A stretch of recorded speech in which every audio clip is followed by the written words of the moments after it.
여수의 사랑 한강 문학가 지성사.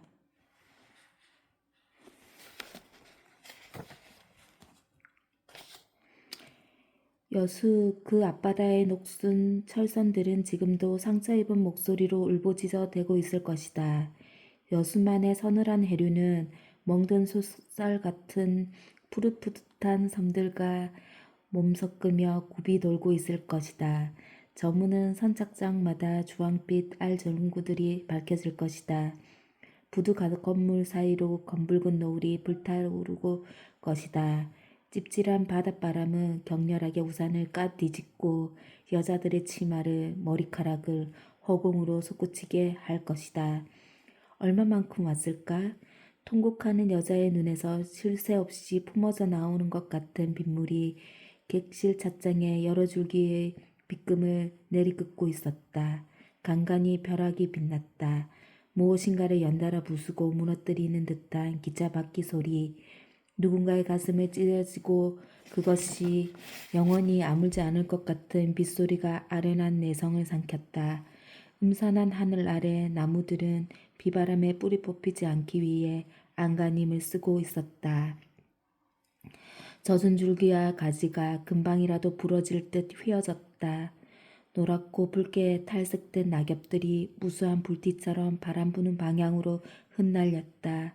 조금 큰 한렵수들은 의연하게 줄기가 여린 묘목들과 갈대숲은 송두리째 제 몸에 고통에 받치며 흔들리고 있었다. 그들도 그들의 뿌리를 움켜 안은 대지도 놀라운 힘으로 인내하고 있었다. 무수한 보리잎 같은 빗자국들이 찻잔과 내 충혈된 눈을 핥히었다. 손목시계는 얼추 오후 4시를 가리키고 있었다. 열차가 종착역인 여수에 닿으려면 앞으로도 2시간 가까이 철로를 달려야 했다. 나는 깍지 끼고 있던 손매듭을 풀어 허리 아래로 늘어뜨렸다. 캐시밀론 냄새가 희미하게 풍기는 자석 등받이에 상체를 밀착했다. 며칠 잠을 설쳤던 탓에 저절로 눈꺼풀이 감겼으나 심장은 여전히 초조하게 두근거리며 의식의 한 자락을 붙들고 있었다. 감은 눈앞에 물고기들이 맴돌기 시작했다. 반경 20cm가 채 안 되는 둥그런 어항, 그 속에 감질나게 몇 가닥 흔들리고 있는 청록색 수초들, 수초를 투명한 지느러미로 건드리며 뱅글뱅글 맴을 그리는 금붕어, 한 마리, 2마리, 3마리. 불현듯 나는 2개의 층계를 한꺼번에 헛디딘 것처럼 소스라치며 기수면에서 깨어났다. 그 물고기들은 죽었다. 어제 아침 나는 6번째이자 마지막으로 죽은 금붕어를 비닐봉지에 싸서 대문 밖 쓰레기통에 던져 넣었다.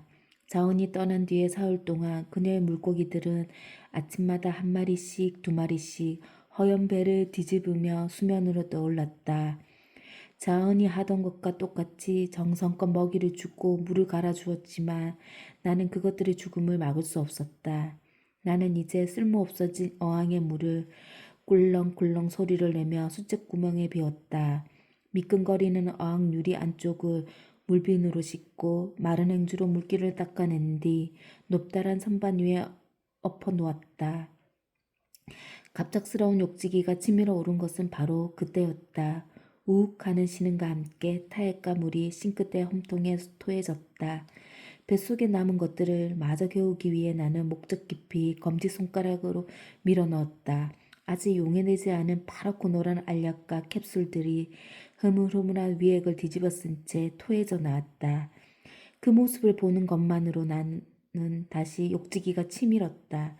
수채구멍으로 알약들을 들어 밀어넣었다. 구토한 다음이며 을의 입속에 고여있는 낯익은 체념과 회환 따위를 곱씹으며 나는 수도꼭지를 틀었다. 맵싸한 소독약품 냄새가 풍기는 수돗물에 입을 헹구었다. 세면장의 계단 턱을 무릎으로 짚고 방문을 열었다. 고무 슬리퍼를 벗어 던졌다. 장판 바닥에 쓰러지듯 상체를 엎디뒀다. 이런 순간에 자은의 목소리를 떠올리고 싶지 않았으므로 이마를 땅바닥에 짚으며 고개를 가로저었다. 그러나 나직한 목소리의 환청은 이미 기천까지 다가와 내 먹먹한 고막을 어루만지고 있었다. 왜 그런 짓을 해요? 처음 내가 손가락을 입에 집어넣고 토악질하는 것을 발견한 저녁에 자은이 내던졌던 물음이었다. 여간 눈여겨보지 않았다가는 다시 만났을 때 알아볼 수 없겠다 싶을 만큼 눈, 코, 입 어느 하나 특색이 없는 생김새의 자은은 목소리만은 놀라울 만큼 아름다웠다. 손가락을 집어넣으며 멀쩡한 사람이라도 위경련을 해요. 정선 씨가 이러는 거 의사 선생님도 알고 있어요? 싱크대 홈통에 고개를 처박은 나의 어깨를 붙잡으며 자은은 나무라듯이 재차 물었었다. 그네의 다급한 물음은 아랑곳하지 않은 채 나는 수도꼭지에 입술을 들이댔다.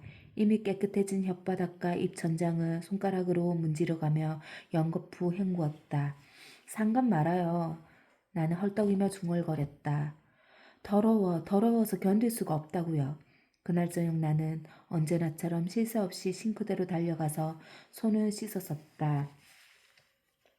손이 청결하다는 것을 똑똑히 알고 있으면서도 계속해서 손을 씻고 세수를 했다. 손가락 끝이 우들우들하게 불어오를 때까지 비눗물로 문지르고 닦아내다가 나는 기어이 토악질을 하고 만 것이었다. 뭐가요? 뭐가 더럽다는 거예요? 자언이 묻는 말에 나는 대답하지 않았다. 욕지기가 치밀렀다. 어깨를 붙들고 있는 자은의 몸을 밀어냈다. 다시 몸통에 머리를 쳐박고 토하기 시작했다. 저녁 내내 시선에 쓰라린 뺨을 타고 생리적인 눈물이 흘러내렸다. 뺨이 목줄기가 따끔따끔 젖었다. 눈물로 흐릿하게 가려진 시야 옆으로 자은의 맨발은 차가운 세면장 바닥을 안타까이 서성거리고 있었다. 그만해요. 자은은 내 등을 두드리며 속삭였다. 그녀의 서늘한 손가락이 내 뜨겁게 젖은 이마와 뺨을 어루만지려 했다.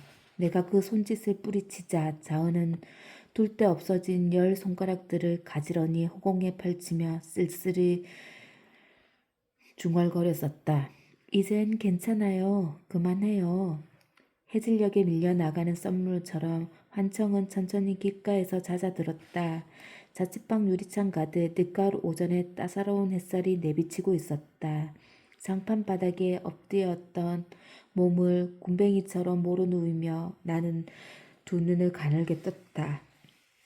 명치끝이 찢어지듯이 아파왔다. 저교한 햇빛 속으로 무수한 먼지 입자들이 흩날리고 있었다. 아름답구나 하고 나는 문득 생각했다. 먼지는 진눈깨비 같았다. 먼 하늘로부터 춤추며 내려와 따뜻한 바닷 물결 위로 흐느끼듯 스미는 진눈깨비, 여수의 진눈깨비였다. 열차는 여전히 비바람을 뚫고 달리고 있었다. 스키먹은 스피커를 통해 찻장은 불분명한 목소리로 남원역이 가까웠음을 알려왔다. 추레한 차림의 안악들이 둘씩 셋씩 일어나 선반에서 짐을 내리고 우산을 챙기느라고 부산스럽게 움직이기 시작했다. 여수까지 열차는 아직도 많은 여객들을 남겨두고 있었다. 자은의 이름자는 흔치 않은 것이어서 한자가 어떻게 되느냐고 물어오는 사람들이 종종 있었다. 그녀는 그럴 때마다 그들에게 기쁠 흔자예요 라고 짤막하게 대답하곤 했다. 대답과 함께 자은은 매우 익숙한 미소를 지어 보이곤 했는데 그것은 이름자와는 달리 조금도 기쁘지 않은 표정이었다. 언젠가나 역시 같은 질문을 던지면서 내신 그녀의 이름에서 자취라든가 흔적이라든가 하는 다소 우울한 단어들을 기대하고 있었다. 자은의 의외의 대답을 듣고 그 웃음을 보았을 때 나는 심술궂게도 난자된 흔적이라는 말을 떠올렸었다. 자은의 무관심하고 지쳐 보이는 미소에서 드러나는 무수한 세월의 상은 나보다도 2살 어린 26살 처녀의 표정이라고는 믿어지지 않는 어둠 탓이었을까. 그때 나는 얼핏 그 어둠이 자은의 지성의 그늘일 것이라고 추측했었다. 그러나 이제 와서 생각해 보면 그것은 단지 외로운 표정일 뿐이었다. 오랫동안 무엇인가를 기다려온 사람들에게서 손쉽게 발견되는 표정이기도 했다. 열차를 기다리며 승강장에 서 있는 얼굴들, 늦은 밤 버스 손잡이에 매달려 찻장 밖에 희양한 네온사인을 바라보는 눈빛들, 출근 무렵 살갗이 터질 듯한 지하철에 올라 말없이 몸 부대끼는 사람들의 메마른 강대뼈 같은 데서 공통적으로 느껴지는 표정이었다. 깃불 흔싸예요. 라고 내까리는 자은의 목소리는 마치 그 모든 사람들의 외로움을 빻았다가 반죽해 넣은 흰 떡살같이 고즈넉했다. 내가 자은을 만난 것도 지난 늦봄, 머리털을 태울 듯이 햇빛이 일거리던 일요일 오후였다. 그 무렵 나는 자취방에 함께 쓸 사람을 찾고 있었다. 원래 그 방에 전세 들었던 대학 후배가 1년 전에 군대에 가면서 나에게 월세를 놓았고 그 후로 나는 부산에 있는 그 후배의 어머니의 계좌에 매달 30만 원씩을 입금하며 지내고 있었다. 빠듯한 월급에 혼자서 그 월세를 감당할 수는 없었으므로 룸메이트를 구해서 지냈는데 그네들은 석 달이 멀다 하고 짐을 꾸려 떠나버리곤 했다. 마지막으로 떠난 사람은 친한 친구의 고등학교 후배였는데 석사 과정을 밟고 있는 그녀에게는 유난히 책이 많았다. 각종 월간, 개간 잡지에서부터 문양, 교양문고와 수많은 단행본들이 4평 남짓한 방의 절반을 차지했다. 나에게도 책이 적지 않은 편이라서 어쩌다 방문해 오는 사람들마다 웬 간이도서관을 차렸느냐고 농을 걸어올 지경이었다. 저녁 늦게 퇴근하여 문을 열고 들어서면 낡은 종이 냄새와 곰팡이 냄새가 물씬 코를 찔렀고 그것을 나는 견딜 수 없었다. 나는 꼭두 새벽부터 일어나 책꽂이를 걸레로 닦곤 했다. 출근 시간이 늦는 것도 아랑곳하지 않고 한 권 한 권의 책 낱장들을 후루룩 들쳐가며 먼지를 털었다. 그렇잖아도 아침 저녁으로 방바닥을 쓸고 닦고 한 번 씻은 손을 연거푸 씻는 나의 결벽증에 불만을 표시했던 후배는 어느 날 자다가 일어나 그 광경을 보고 질겁을 했다. 잠옷바람으로 머리를 풀어헤치고 눈을 번쩍이며 책을 털고 있는 내 모습이 흡사 유령 같았다는 것이었다. 더러워서 더러움을 견딜 수 없어서 나는 그 후배의 손가방까지 열고 거기 담긴 얇은 시집들의 책갈피를 후루룩 털었다. 동트기 전부터 창문을 열어 더러운 방 안 공기를 내보내고 책꽂이와 창틀을 닦은 걸레를 두들겨 빨았다. 그래도 더 이상 견딜 수 없어진 어느 날 저녁 후배에게 너무 낡아 누렇게 변색된 책들을 종이 상자에 넣어 세면장에 내놓는 게 어떻냐고 물었을 때 그녀는 아연해진 표정으로 내 초조히 빛나는 눈을 들여다보았다. 제가 나가는 게 좋겠네요. 수초 동안 침묵 뒤에 후배는 메마른 목소리로 그렇게 말했다. 그 다음 주 일요일에 후배는 떠났다. 그 많은 책들을 다시 노끈으로 묶고 상자에 넣어 소형 이삿짐 트럭에 가득 싣고 난 뒤 그녀는 아직도 불쾌함이 가시지 않은 안색으로 나에게 말했다. 기분 나쁘게는 생각하지 마세요. 제가 보기에 언니한테는 치료가 필요한 것 같아요. 자은을 만났던 그 휴일 오후까지 나는 거의 자포자기한 상태였다. 내 결벽증은 이미 알만한 사람은 다 알 만큼 소문이 퍼져 있었다. 자취방을 거쳐간 사람들이 저마다 나에 대한 말을 퍼뜨리고 다니리라는 생각이 내 초조한 신경을 들쑤써 놓았다. 나로서는 조금의 악의도 품고 있지 않은데 단호히 떠나버린 그네들. 다시 찾아오는 것은 고사하고 안부 전화조차 하지 않는 그네들에게 나는 은밀하게 상처받고 있었다. 더군다나 중간에 아름아름으로 소개해준 사람들에게까지 나는 얼굴을 들 수가 없었다. 이러다가 친했던 사람들을 모두 잃을지도 모른다는 생각은 참기 힘든 것이었고 결국 나는 애초에 전혀 모르던 사람과 지내는 편이 낫겠다는 결론에 이르렀다. 그날 오후 나는 16절 백지 석장에 검정 사인펜으로 동숙자 구함, 세면장이 딸린 작은 방, 월세 15만 원, 선불에 보증금 없음, 이라는 문구와 내 전화번호와 약도를 또박또박 적었다.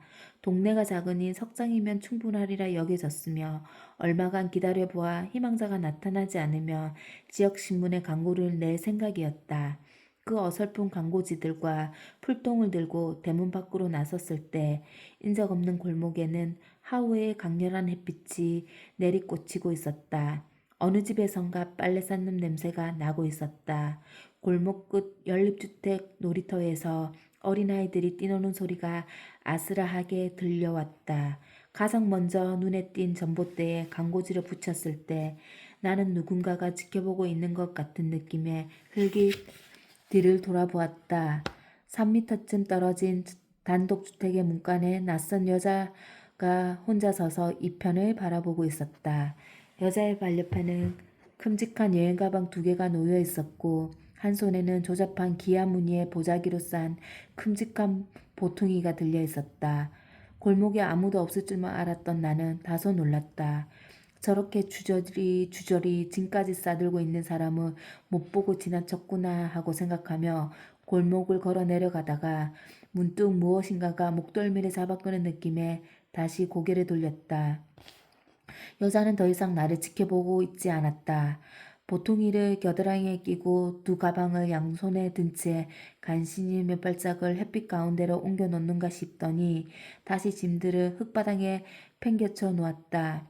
때늦은 두꺼운 외투를 걸친 여자의 얼굴에는 쉴 새 없이 땀이 흐르고 있었는데 그녀는 손수건도 없이 그리 깨끗해 보이지 않은 손바닥으로 그 땀들을 닦아내고 있었다. 그녀의 얼굴을 닦는 동작에 너무도 몰입해 있어서 이를테면 마치 이목구비까지 더 나아가 고유한 존재까지도 손바닥으로 닦아내버리려는 것처럼 보였다. 흡사 들지 않는 칼날로 단단한 가일에 내피를 도려내는 것 같은 집요한 손돌림이었다. 남은 광고지들을 동네 슈퍼마켓에 딸린 공중전화 박스와 버스 종류 장렵 영화 광고판의 여벽에 붙이고 난 뒤 나는 풀통을 트레이닝복 주머니에 집어넣고 빈손을 털며 골목길로 걸어 올라왔다. 반쯤 열린 대문을 열고 주인집 마당에 들어섰을 때였다.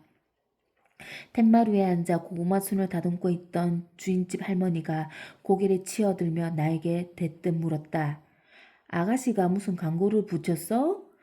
어떻게 벌써 발견했는가 싶어 멋쩍게 웃으면서 그렇게 됐었어요 하고 대답하려는데 마루 한켠에 걸터 앉아있던 여자가 부스스 몸을 일으켰다. 좀 전에 골목에서 보았던 그 여자였다. 아까와 같이 아무런 존재감도 없이 거기 앉아 있었던 탓에 나는 미처 그녀를 발견하지 못한 것이었다. 이 아가씨가 광고를 보고 왔다는데? 그때 여자는 가벼운 목례를 하며 소리 없이 웃었는데 그것은 백지스럽게 느껴질 만큼 무구한 웃음이었다.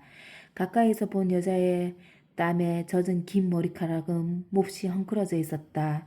두꺼운 겨울 외투는 이제 보니 단추가 하나씩 하나씩 어긋나게 채워져서 정강이 껴 밑단이 기역자로 꽉져 있었다. 닦는 일을 게을리하여 검은색에 가까워진 고동색 구두는 옆쪽의 밑창이 반뼘쯤 떨어져서 걸을 때마다 흰 맨살의 살같이 드러났다. 그 허술하고 이상스럽기까지 한 차림에서도 불구하고 여자가 비정상적으로 느껴지지 않는 것은 순전히 그녀의 얼굴에 어린 고즈넉한 표정 때문이었을 것이다. 여자는 무척 지친 기색이었다. 오랫동안 여행하다가 돌아온 사람에게서 종종 발견되는 피로와 너그러움이 그녀의 얼굴에 저녁 역광 같은 따뜻한 그늘을 만들어 놓고 있었다. 어딘가 친숙하게까지 느껴지는 그 모호한 분위기 때문에 나는 외투째로 두들겨 빨아주고 싶을 만큼 단정지 못한 그 여자에게 막연한 호감을 느꼈다. 여행 중이세요? 여자와 함께 세면장을 통해 자취방으로 들어서면서 내가 물었을 때 그녀는 내 질문을 듣지 못한 듯 어릿어릿한 눈빛으로 방의 내부를 살피고 있었다. 어항이 없네요. 그것이 그녀가 나에게 던진 최초의 말이었다. 그녀의 말씨는 허술해 보이는 첫인상과는 달리 나긋나긋하고 쾌활했다. 난 어항이 있는 집이 좋은데? 그렇게 중얼거리고 나서 여자는 키득키득 낮은 웃음소리를 냈다. 찰나 그녀의 무구한 웃음소리를 뒤집어 쓴 내 삭막한 자취방의 공기는 순식간에 한 색조 환하게 덧칠된 것처럼 보였다. 간략하게 통성명을 한 뒤 생활비는 매달 10만 원씩 월세와 함께 거두고 세금과 식비와 난방비 등 속으로 아껴 써봐서 모자라는 돈은 다시 각출하고 그럴 리는 없겠지만 혹여 남는 돈은 벙어리 저금통에 저축해서 나중에 헤어질 때 반분하고 어쩌고 하는 너저분한 원칙들을 주섬주섬 늘어놓고 나자 그녀는 대뜸 외투한 주머니에서 흰 봉투를 꺼냈다. 만원권 지폐 25장을 세어서 건네면서 그녀는 물었다. 그럼 오늘부터 살아도 되는 건가요? 당황한 내가 머뭇거리며 지폐를 받아들자 그녀는 무거운 외투를 벗어 아무렇게나 땅바닥에 내던졌다. 그녀는 아 하고 음울하게 가라앉아 있던 눈을 빛냈다. 마치 방금까지 꾸어워 무서운 꿈에서 깨어난 것 같은 얼굴이었다. 갑자기 생각났다는 듯이 그녀는 나에게 말했다. 물 좀 주세요. 목말라요. 남쪽이 가까워질수록 찻장 밖의 산세는 완만해졌고 빛발은 더욱 거세어졌다. 이삭을 훑어낸 빈 향토빛 논들은 단풍 든 능선을 향해 아득하게 뻗어나가 있었다. 논두렁에 꽂힌 허수아비들은 젖은 누더기를 바람에 펄럭이며 묵묵히 바람에 흔들리고 있었다. 내 옆자리에 앉은 50대 후반의 안악은 이 객실 저 객실을 옮겨다니며 두 좌석을 나란히 비어있는 곳이 눈에 띄며 거기 눕는 식으로 하여 3시간 넘게 잠을 잤다고 했다.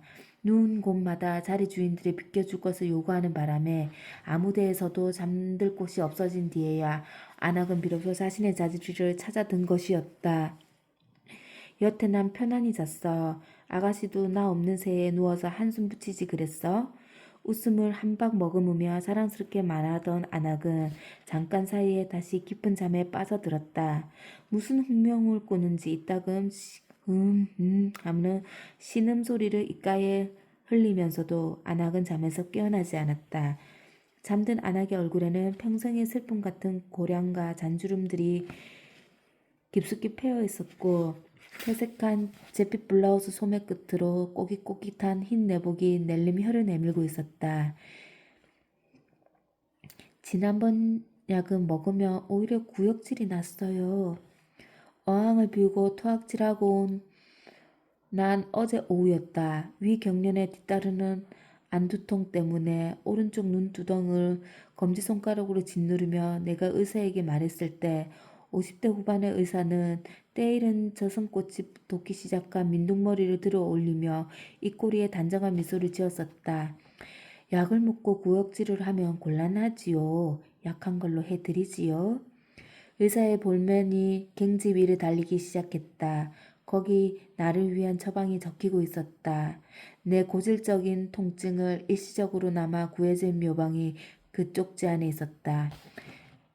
과로하시는군요. 불쑥 의사는 점술가처럼 단정적인 질문을 던졌다. 마음을 편안하고 며칠간 죽을 드십시오. 의사의 손짓에 따라 진찰대에 눕자 섬뜩한 감쪽의 청진기가 내 명치와 배를 두드렸다. 이어 의사의 노련한 손가락들이 배 이곳저곳을 누를 때마다 입을 굳게 다무려 했지만 짧은 신음이 새어나왔다. 이번엔 좀 심하군요. 주사 2대 맞으시고 내일도 나올 수 있겠습니까? 의사는 다시 제자리에 앉아 처방전을 완성하고 있었다. 진찰대에서 상체를 일으키고 앉아 윗옷을 추스리며 나는 진찰실 창문의 블라인드 사이로 새어드는 찬란한 햇빛을 보았다. 아, 금요일인 이날은 휴가의 첫날인 것이다. 번잡한 회사 일정을 비집고 가까스로 얻어낸 주말까지 끼워진 2박 3일의 휴가였다. 그 시간쯤 나는 서울에 남아있지 않아야 했다. 여수를 향하는 7시 30분 첫 기차에 올라 있어야 했다. 내일은 곤란한데요. 실은 나는 통증을 참으며 말했다. 오늘부터 모레까지 휴가예요. 가봐야 할 때가 어째서 여수를 가야 한다는 말인가 하는 생각이 치밀었으므로 나는 말을 끊어버렸다. 그곳에서 누구를 무엇을 찾을 수 있다는 말인가.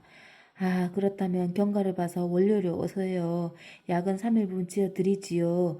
늙은 의사는 처방전을 건네주며 휴가 잘 보내십시오. 라고 사무적으로 인사했다.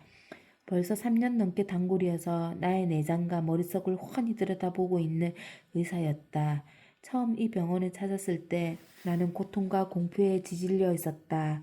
땀과 눈물로 범벅이 된 나의 얼굴을 일별한 의사의 눈에 놀란 기색이 스쳐 지나갔었다. 대설도 지난 늦겨울이었다. 오한이 들어있던 나는 격양된 목소리로 떨며 의사에게 외치기 시작했다. 이번이 몇 번째인지 몰라요. 잊을만 하면 꼭 이렇게 되고 말아요. 보세요. 전 이렇게 새파랗게 젊은데 말이에요. 대학병원에서 내시경 검사까지 해봤는데 아무 이상이 없다는군요. 아무 병이 없다는 겁니다. 세상에 이럴 수도 있나요? 난 아파요. 정말로 난 아프단 말입니다. 여태껏 누구에게도 그렇게 많은 고통을 한꺼번에 호소한 적이 없었으므로 내 가슴은 뛰고 있었다. 나의 말을 듣는 둥 마는 둥 진찰을 마친 뒤 늙은 의사는 에이 단정적인 억양으로 한마디 내뱉었다. 과로하시는군요. 그 말에 서린 이름 표현할 수 없이 냉정하고 사무적인 음색 때문에 그리고 이토록 냉정한 의사가 인정할 만큼 내가 피로에 시달려 왔다는 것을 확인할 수 있었기 때문에 오히려 나는 위로를 받았던 것이다. 수많은 냇가를 전전하던 끝에 시장통의 초라한 건물 2층에 자리한 그 병원의 단골이 된 것은 그 때문이었다. 그날 엉덩이를 까내리고 얼굴이 희고 인매가 샜지만 간호사가 놓는 주사를 맞은 뒤 우중충한 병원 계단을 내려왔을 때 전자오락실과 함께 쓰는 현관 바깥으로는 언제부턴지 모르게 눈발이 흩날리고 있었다. 썬팅이 군데군데 벗겨진 유리문을 열고 나가자마자 차가운 공기와 와락 외투 속으로 파고들었다. 눈을 똑바로 뜨고 하늘을 노려보자 선뜻한 눈송이들이 하얗게 속눈썹에 맺혔다. 어제 오후 3년이 지났어도 조금도 변하지 않은 그 음침한 현관을 빠져나왔을 때 시장통은 온통 가을 햇빛으로 찬연하게 빛나고 있었다. 주사 맞은 자리가 몹시 뻐근했으므로 나는 어그적거리며 지하철역을 향해 걸어갔다. 지하철역 입구의 층계로 발을 내딛기 전에 문득 좌우를 살폈을 때 결혼 외복 대여점에서 반라의 마네킹이 한쪽 발이 떨어져 나간 채 진열되어 있었고 그 옆에 지하 레스토랑 간판은 먼지투성 위에 불 꺼진 색전구들을 주렁주렁 매달고 있었다. 실업자와 대학생과 중년 여인들이 가득한 지하철의 진동에 가볍게 몸을 흔들리며 나는 주사 기운이 혈관과 림프관을 타고 빠른 속도로 퍼져나가는 것을 느끼고 있었다. 요동치던 안두통이 서서히 잠잠해졌고 경직되었던 위장은 차츰 말랑말랑해졌다. 이렇게 고해질 통증인 것을 지난밤에는 또 수없이 반복되었던 그 밤들에는 이런 순간을 믿지 못했었다. 마치 밤이 깊을 때마다 새벽을 믿지 못하듯이 겨울이 올 때마다 봄을 의심하듯이 나는 어리석은 절망감에 사로잡히곤 했던 것이다. 전철은 어두운 터널을 달리고 있었다. 검은 유리창에 반사되어 음화처럼 어른거리는 낯선 얼굴들을 바라보며 나는 갈 곳을 잃은 사람처럼 망연히 서 있었다. 이제 자취방으로 돌아가야 하는가 하고 나는 생각했다. 의료보험증과 지갑만을 앞주머니에 찔러놓고 휘청거리며 빠져나왔던 눅눅한 그곳으로 다시 돌아가야 하는가. 싸늘한 세면장에서 흰죽을 끓이고 그것을 억지로 떠넘겨야 하는가.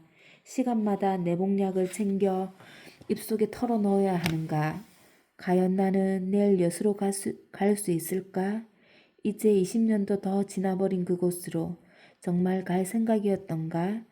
손바닥이 손톱에 파이도록 두 주먹을 불끈 쥔 채 나는 어두운 전철 유리창을 쏘아보고 있었다.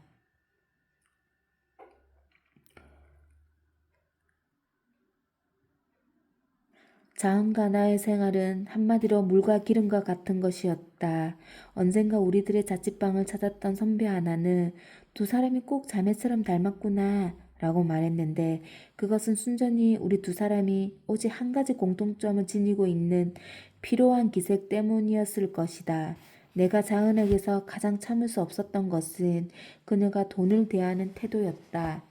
자은은 아무데나 눈에 보이는 곳에 자신의 소지품들을 늘어놓곤 했는데 화장대며 싱크대며 세면장 문턱에까지 토큰과 동전들 심지어 만원권 지폐까지 뒹굴리고 있기 일쑤였다. 함께 살게 될 무렵 자은은 무직 상태였고 금전적으로 어려운 눈치였는데도 그랬고 한 달쯤 지나 건너 동네 봉제 공장에 다니면서부터는 더욱 심해졌다. 나는 몇 번이고 여기저기 널려있는 자은의 돈에 대해 불만을 표시했다. 나는 분명한 것을 좋아하는 성격이다. 너저분한 것을 싫어할 뿐만 아니라 돈이라는 것은 그렇게 간수해서는 안 된다고 교육받은 사람이다. 도대체 당신의 소유욕이라는 것도 없는 사람인가?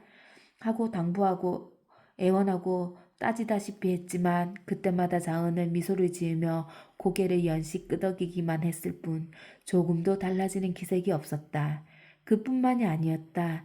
작고 마른 몸짓인 자은은 그에 어울리지도 않게 행동거지의 조심성이라고는 조금도 없어서 모르는 사람이 보며 화가 난 것이 아닐까 싶을 만큼 문을 쾅쾅 소리가 나게 닫고 다녔다.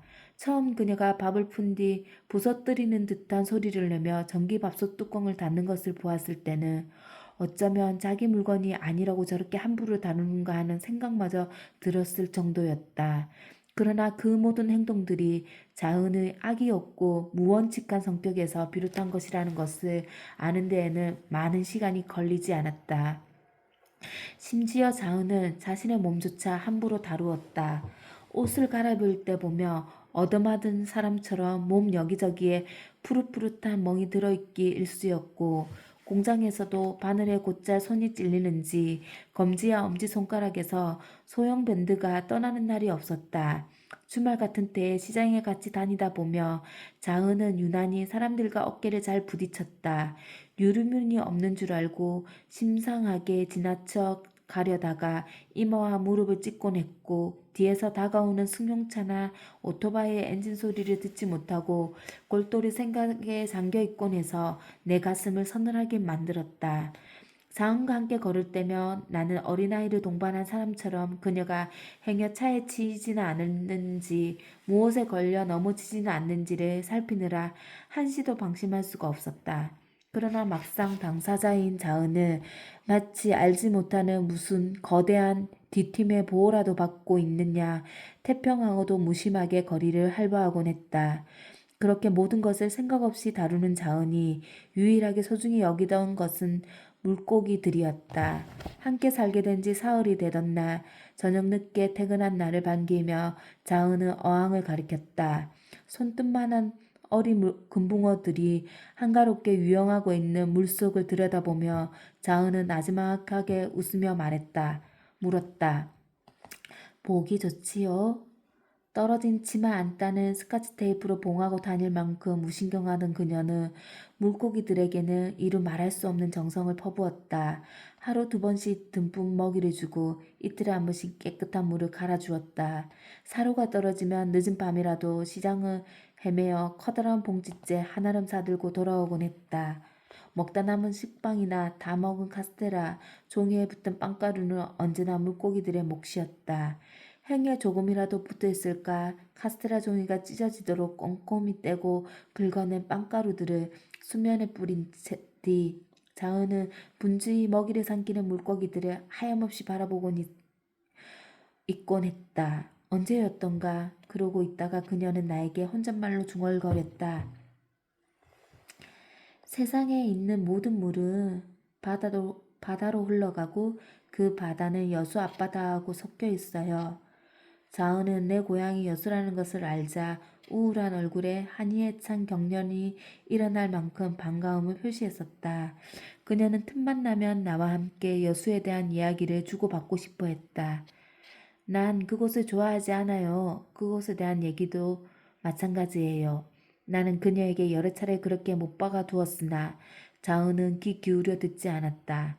나는 7살에 그곳을 떠나왔고 줄곧 외가가 있는 수원에서 살았으니 실제로 내 고향은 수원이야 하자. 자은은 그렇다고 어떻게 고향이 바뀔 수 있어요? 라고 어린아이 같은 어조로 반문했다. 당혹스러워진 나는 내 나이 5살에 어머니가 7살에 아버지가 죽은 그곳에 두 번 다시 발을 들여놓지 않아 왔다는 것까지 분명하게 밝혔지만 헛일이었다.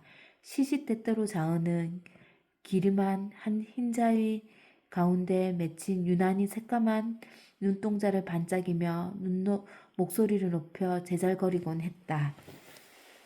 여수항의 밤 불빛을 봤어요? 돌산대교를 걸어서 건너본 적 있어요? 돌산도 죽포 바닷가에 눈부신 하늘을 봤어요? 오동도에 가봤어요? 오동도의 동백나무들은 언제나 나무 껍질 위로 뚝뚝 눈물을 흘리고 있는 것 같아요.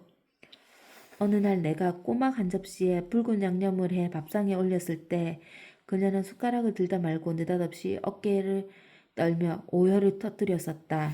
영문을 모르고 울음을 달래던 나에게 자은은 흐느끼며 어이없는 말을 되풀이했다. 여수가 울고 있는 것 같아요. 고향이 어디냐고 내가 자은하게 물었을 때 그녀는 마치 대답하기 곤란한 사생활에 대한 질문을 받은 것처럼 얼굴을 붉히며 고개를 외틀었었다. 잠시 껄끄러운 침묵이 흐른 뒤 그녀는 인천이라고 대답했다. 그러나 잠시 뒤에 다시 전주라고 정정했다. 그녀는 다시 아니에요, 남원이에요 라고 말했고 삼례, 곡성, 순천까지 끄집어냈다. 아니요, 사실은 여수예요. 어안이 벙벙해진 내 얼굴을 흘끗 건네다보며 자은은 마지막으로 그렇게 말했다.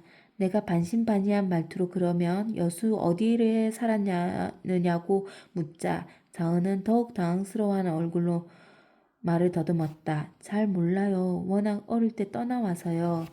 나 역시 어릴 때 여수를 떠나왔지만 미평, 여서 따위의 동네 이름 몇 가지는 기억하고 있었다. 그러면 몇 살 때 떠나온 것이냐고 물었을 때 자은은 잠자코 내 시선을 피할 뿐이었다. 마치 나는 그녀에게 몹쓸 괴로움을 준 것처럼 느껴져서 그만 입을 다물 수밖에 없었다. 어릴 때 여수를 떠나와서 지금까지 어디에서 살았느냐는 질문에는 자은은 선선히 대답했다. 인천과 속초와 대구와 충무와 강주 그리고 그 밖의 자잘한 소도시들에 대하여 자은은 노래하는 것 같은 천진한 어조로 이야기해 주었다. 제주도만 빼고는 각 도마다 1년 이상씩 살아본 셈이에요. 8살 때 전주에서 아버지가 돌아가셨고 어머니는 자은을 데리고 충무로 가서 식당을 차렸다고 했다. 어머니는 몇 년 뒤 중매로 만난 남자와 재혼을 했고 자은은 의붓 아버지의 집에 있는 대구에서 1년쯤 살다가 어머니의 친정이 있는 속초로 옮겨갔다. 속초에서 고등학교를 마친 뒤 자은은 다시 대구로 내려가 어머니가 소개해준 조그만 서점의 점원으로 기식하고 일하며 1년가량을 지냈다. 거기서 사랑도 했더랬어요. 자흔은 막연하고 외로운 웃음을 지으며 묻지도 않은 이야기를 꺼냈다. 코딱지만한 서점에 뭐 볼 게 있냐고 맨날 인상 쓰고 들어와서 제목도 처음 들어보는 어려운 책만 찾다가 나가는 대학생이 있었어요. 그 사람이 주문해둔 책들을 먼저 읽어보느라고 난 종종 밤을 새웠는데 책 내용이라는 게 맨날 죽음이 어떻고 운명이 어떻고 처절한 고독이 어떻고 내가 밤새 먼저 읽은 책을 그 사람이 사들고 나갈 때면 가슴이 아팠어요. 고작해야 20서너시나 먹었을 나이인데 솜털 뽀송뽀송해야 할 남자애가 그렇게 우울한 책들만 읽는다는 게 그렇게 꺼멓게 타들어간 얼굴로 살아가는 게 싫었어요. 그냥 그렇게 싫게만 했는데 언젠가부터 하루 일이 끝나고 서점 뒤에 딸린 골방에서 새우잠을 잘 때며 그 사람이 생각이 나더라고요. 그 사람 손을 잡아주고 싶다. 옷깃을 매만져주고 싶다. 뺨을 쓸어주고 싶다. 지금 바로 내 곁에 그 사람이 누워있다면 얼마나 좋을까? 얼마나 눈물나게 좋을까? 함께 있다. 지금 함께 있다. 하고 주문처럼 외우면서 선잠에 들었다가 눈을 뜨면 그 사람은 옆에 없었지요. 당연한 일인데도 그걸 견딜 수 없었어요.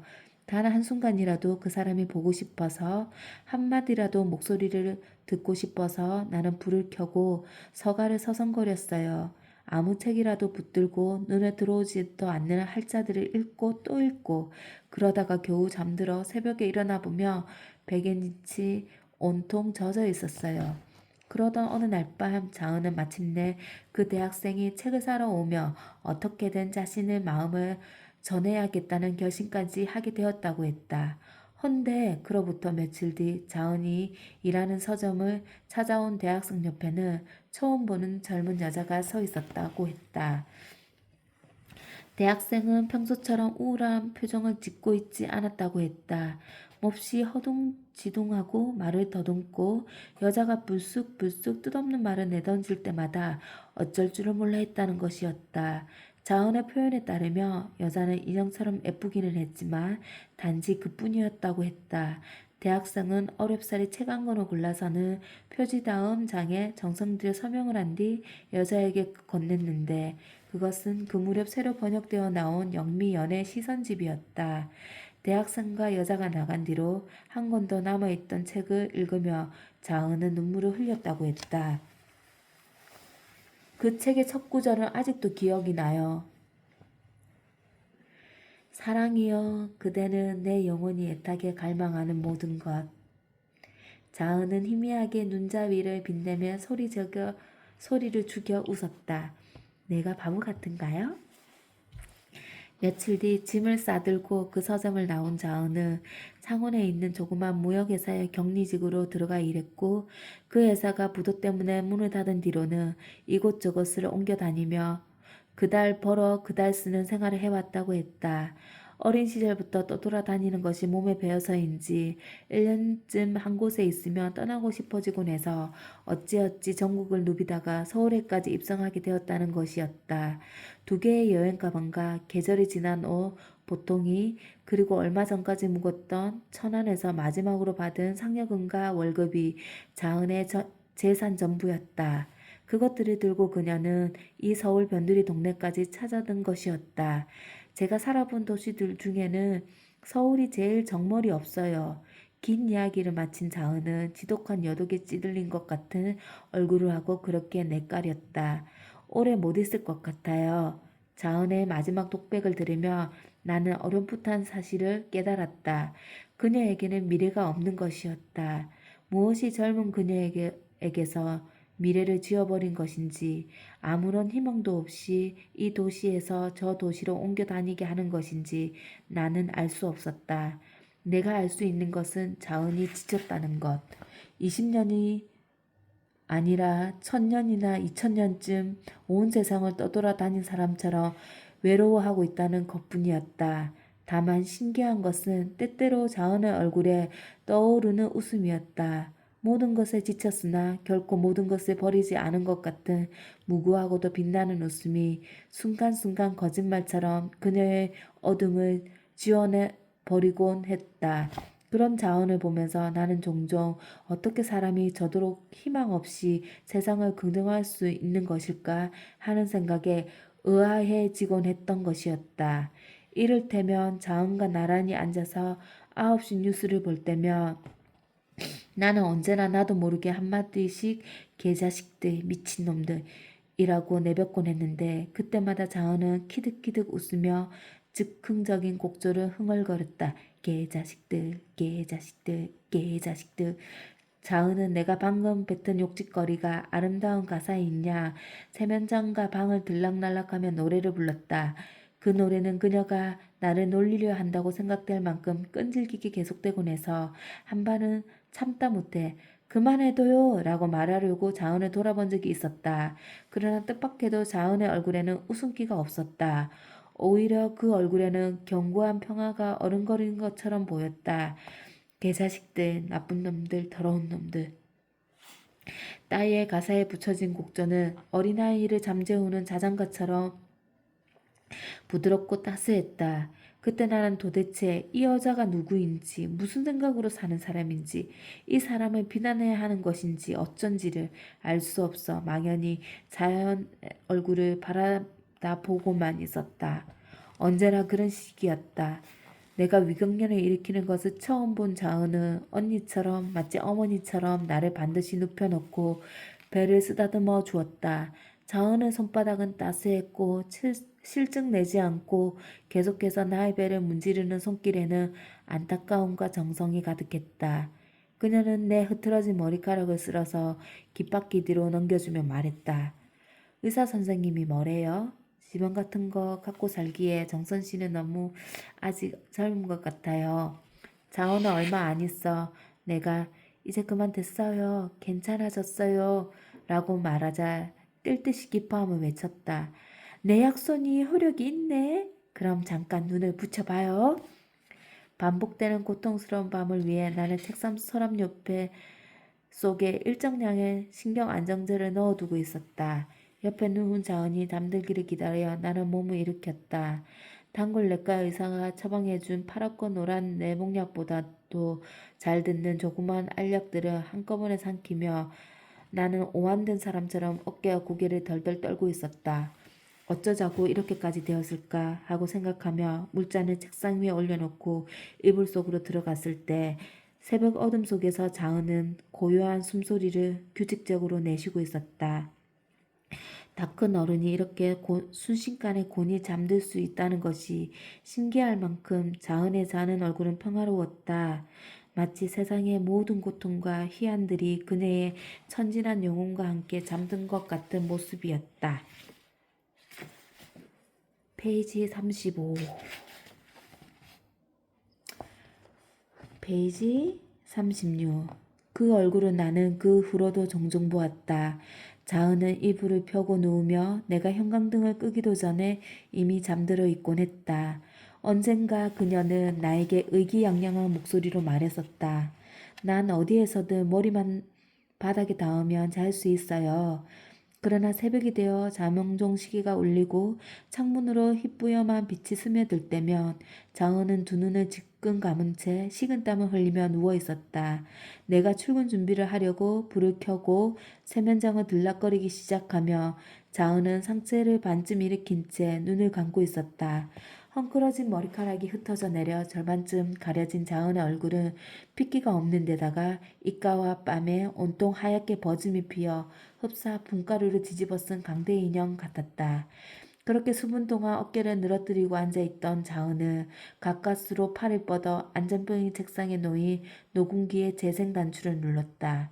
낡은 스피커에서 터져 나오는 음악은 언제나 똑같은 춘곡풍의 아리아였다.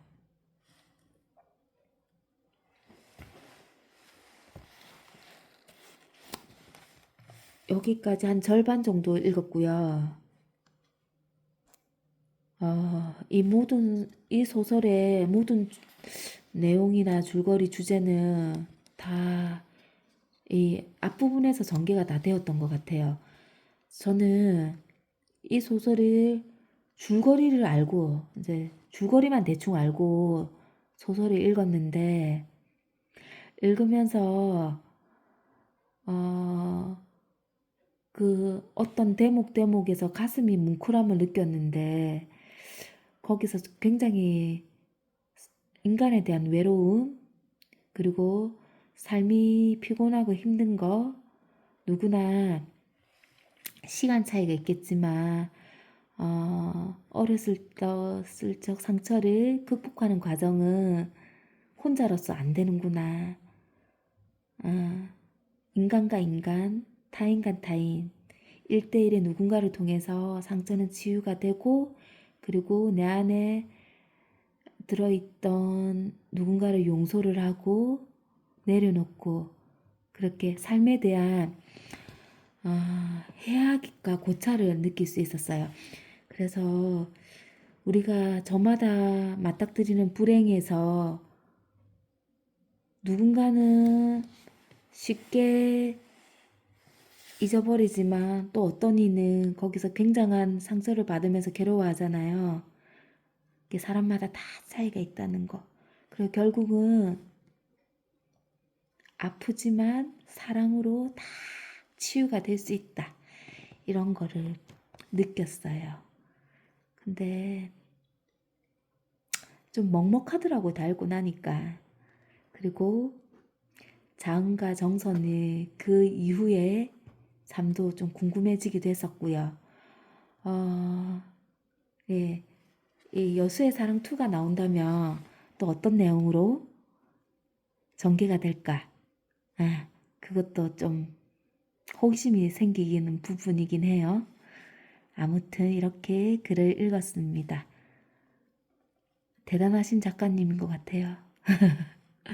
글이 굉장히 쉬워요. 쉬워서 다 읽고 났을 때도 그냥 통쾌하게 느껴졌어요. 그럼 다음에 또 책 소개를 하겠습니다. 이렇게 부족하지만 제 이야기를 들어주시는 분들이 계신 거에 감사함을 느껴요. 그냥 다소 정제되지 않고 다듬어지지 않은 제 본 모습까지 사랑해주시고 아껴주는 시청자분들 감사합니다. 안녕.